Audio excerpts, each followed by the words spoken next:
بسم اللہ الرحمن الرحیم۔ عورت پر ضروری نہیں ہے کہ غسل میں اپنے کندے ہوئے بالوں کو کھولے جبکہ پانی بالوں کی جڑوں میں پہنچ جائے۔ اگر عورت کے سر کے بال گندے ہوئے نہ ہوں تو سب بال بھگونا اور ساری جڑوں میں پانی پہنچانا فرض ہے۔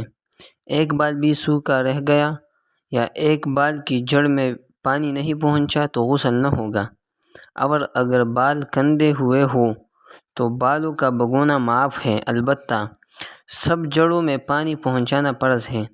ایک جڑ بھی سوکھی نہ رہنے پائے۔ اگر بغیر کھولے سب جڑوں میں پانی نہ پہنچ سکے تو کھول ڈالیں اور بالوں کو بھی بھگو دیں۔ اور مزی اور ودی نکلنے کی صورت میں غسل واجب نہیں ہوتا، البتہ وضو واجب ہوتا ہے۔ مزی کی تعریف یہ ہے کہ مزی وہ پتلا پانی ہے جو بیوی سے چھیڑ چھاڑ کرتے وقت نکلتا ہے۔ اس کے نکلنے میں خاص احساس نہیں ہوتا۔ مزی اللہ کے نظام کے مطابق منی خارج ہونے سے پہلے نکلتی ہے تاکہ منی کے خارج ہونے میں رکاوٹ پیدا نہ ہو۔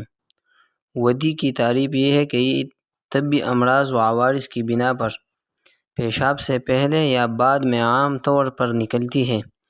یہ شکل و صورت کے اعتبار سے منی کی طرح ہوتی ہے۔ اس کے نکلنے میں بھی کوئی احساس نہیں ہوتا۔ یہاں کے عرف میں اس کو دانت کی بیماری کہا جاتا ہے۔